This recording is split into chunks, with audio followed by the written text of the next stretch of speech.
Salut, c'est Chris, j'espère que vous allez bien. Dans cette nouvelle vidéo, je vais parler du deuxième volet de la confiance justement. Cette vidéo, je l'ai intitulée Ne faites plus jamais confiance à nouveau. Voilà, deux fois confiance à quelqu'un avec qui ou bien une situation avec qui vous êtes départi une fois dans la vie. Ne refaites plus une confiance aveugle, voilà, à une situation, à quelqu'un, à quelque chose avec qui vous êtes séparés une fois. Voilà. Les hommes se séparent généralement suite à des problèmes, à des difficultés profondes ou intenses. Voilà. Souvent par rapport à des besoins très profonds et intérieurs que deux personnes se séparent. Quand vous voyez deux personnes se séparer, c'est souvent en fonction des besoins profonds que l'un n'arrive pas à comprendre l'autre ou n'arrive pas à cerner ce besoin ou n'arrive pas à satisfaire ce besoin pour l'autre et donc il y a la séparation. Maintenant, une chose se passe, c'est que quand vous partez, vous tentez de résoudre ce problème et que vous n'arrivez pas. C'est un problème personnel, c'est un problème intérieur. Vous allez chercher de nouveau à résoudre ce problème-là dans votre vie après la séparation seule, mais parfois vous n'arrivez pas. Et ça vous dit parfois de revenir vers cette personne-là, croyant tout simplement que c'est la bonne personne, c'est vous qui avez fait une erreur ou quelque chose comme ça, je ne sais pas. Mais vous allez tenter de revenir et ça, c'est une décision par défaut parce que vous n'avez pas arrivé à satisfaire ce besoin que vous avez avant. Et le but de cette vidéo, c'est justement clarifier ce point-là parce que il y a un besoin qui est important à l'homme qu'il doit répondre à tout prix, il doit répondre et ça peut être simple de le répondre ou compliqué. Vous devez être responsable de la solution à ce problème-là et non de s'en prendre à quelqu'un ou bien de s'en prendre à votre partenaire ou à votre allié. De toutes les façons, que ce soit les séparations professionnelles dans les emplois, tout ça, ou les séparations relationnelles, matrimoniales, les séparations de couple, tout ça, il y a cet enjeu dedans que je vais expliquer à fond.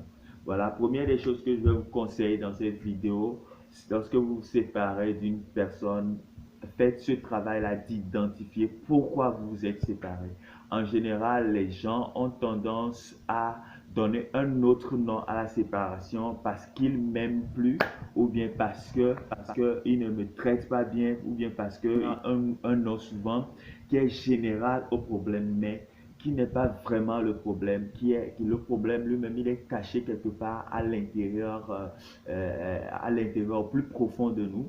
Mais le fait que ça n'arrive pas à trouver une solution et que notre partenaire, c'est lui le premier à nous faire face, c'est lui le premier responsable, nous jetons les fautes sur lui, nous jetons la faute sur lui et nous disons que c'est à cause de lui, ça n'a pas marché et donc nous nous séparons et ça devient un problème à chacun. Voilà.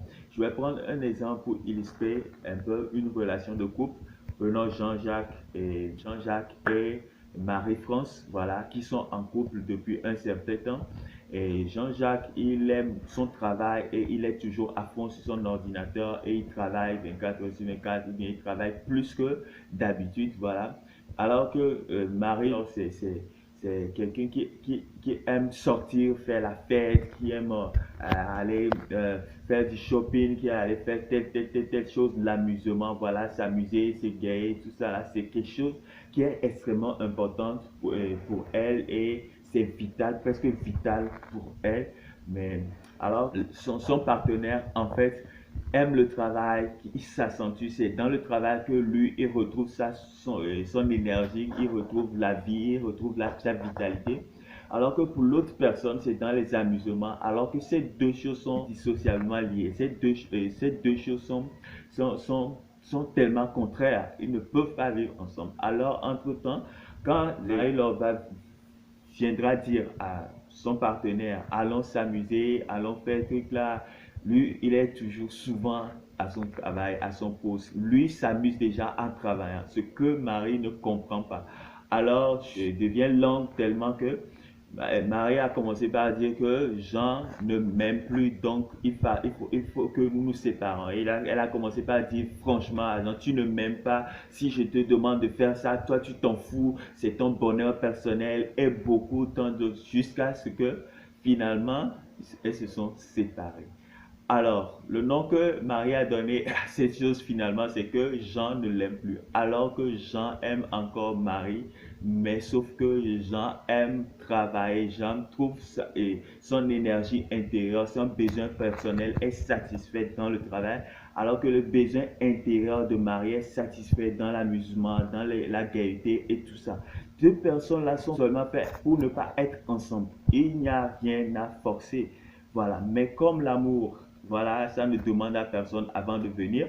Voilà, ils ont vécu, mais après cette séparation, Marie doit comprendre que Marie doit identifier d'abord son besoin, de savoir que c'est un besoin, voilà, de gaieté, c'est un besoin de socialisation, c'est un besoin de faire la fête, tout ça, et que son partenaire Jean n'est pas dans ce style de vie, n'est pas dans cette logique-là, ce n'est pas quelque chose qui est important du tout pour lui, c'est comme c'est de perdre du temps et tout ça là. Alors que Marie ne comprenait pas ça, va dire que la personne, l'autre gars ne l'aime plus, mais en réalité, ce n'est pas ce problème-là.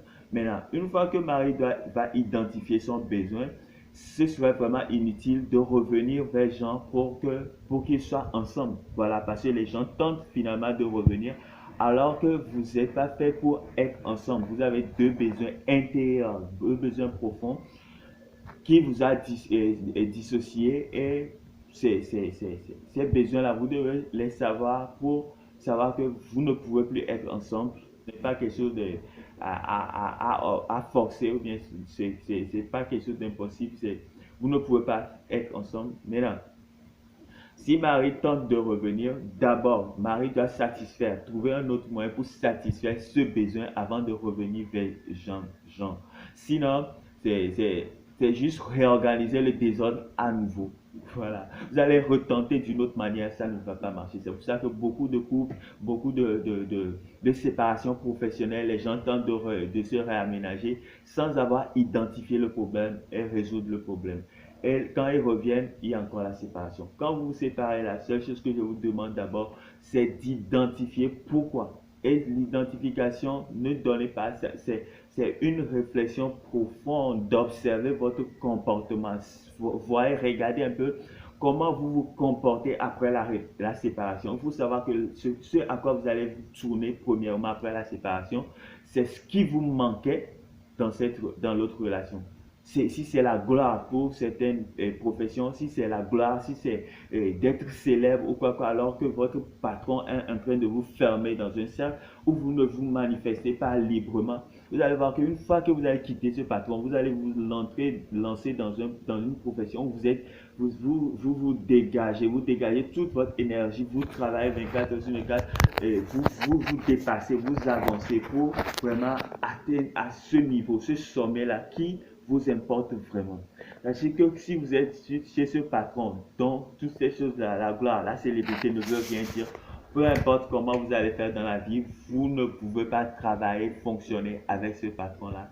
Et il suffirait vraiment simplement de vous éviter ce problème-là de revenir. Je crois ne jamais faire confiance à quelqu'un avec qui, malgré l'amour qui était entre vous, malgré la relation, vous avez tout fait, mais vous êtes séparés. C'est comme Messi et Barça aujourd'hui. Messi arrive finalement à se séparer de Barça. C'est un besoin vraiment profond qu'il doit forcément satisfaire. Sinon, ça ne peut pas marcher. Donc, retenter de refaire le truc, ça ne peut jamais être comme ça a été auparavant ou ça ne va jamais être comme ce que vous imaginez qu'elle soit. Cette relation-là ne sera jamais comme ça. Donc, ne refaites plus jamais cette confiance. Si vous tentez forcément de revenir vers cette personne par défaut, ou bien cette personne, quelqu'un, un membre de votre famille, ou bien quelque chose, il y a vraiment un lien profond, vous êtes obligé, ou bien il y a un engagement fort, vous êtes obligé de revenir vers cette personne. Posez-lui d'abord la question s'il a compris pourquoi votre besoin qui vous a séparé. Parce que je l'ai d'abord dit, ce sont des besoins personnels profonds qui séparent les gens. Donc, posez-lui la question s'il a compris. La réponse qu'il va vous donner, vous allez l'écouter, vous allez voir si votre besoin que vous allez vraiment identifier après un long travail sur vous-même, si ça correspond. Si ça correspond, il faut savoir que cette personne-là peut vous s'améliorer, voilà, pour changer les choses si possible. Voilà, mais en général, la réponse serait non si c'est deux cas comme je l'ai donné dans l'exemple qui sont vraiment indissociables, qui sont vraiment pas à arranger, qui sont impossibles. Voilà, bon, ça ne donnerait pas le résultat que vous cherchez. Voilà, c'est tout simplement inutile de forcer. Donc, vous allez faire ce travail avec votre partenaire. S'il comprend, tant mieux. S'il ne comprend pas, voilà, ça ne peut pas marcher. Donc, vous n'allez pas forcer les choses. Vous ne devez pas forcer les choses. Vous n'allez jamais vous retrouver. Et ensuite, d'abord, comment appelle-t-on, trouver une solution pour votre problème. Sachez que d'abord, c'est votre problème. Vous devez trouver une solution à ce problème vous-même. Ensuite, vous pouvez revenir vers cette personne. Si vous finissez de répondre à ce besoin, vous pouvez venir, vous allez vivre autrement, mais bon, ça, votre besoin quand même a été satisfait. Mais si vous n'avez pas trouvé une solution, d'abord trouvez la solution et ensuite trouvez-le avec la bonne personne. Vous pouvez changer par exemple de patron, voilà, ou devenir votre propre patron si l'autre emploi ou bien l'autre profession n'est pas selon votre besoin personnel, comment vous voyez le travail. Ce n'est pas ça. Voilà, c'est une solution de trouver son propre travail, d'être son propre patron, ou bien de trouver un autre patron qui comprend, qui est dans la même logique que vous. Si c'est votre partenaire, si vous êtes obligé de rester avec lui, trouvez un autre moyen loyal ou bien légal pour satisfaire votre besoin vous-même. Et ensuite, vous pouvez vous arranger à vivre avec lui. Tout est arrangement, tout est consensus, tout est compromis. Et c'est ça l'amour. Et j'aimerais vraiment que vous méditez sur ça si vous êtes dans un problème de confiance, dans un problème de séparation. Méditez sur ça et refaites le point et vous allez vous en sortir dans votre problème. Et ça, je vous souhaite une bonne méditation et à la prochaine pour une nouvelle vidéo.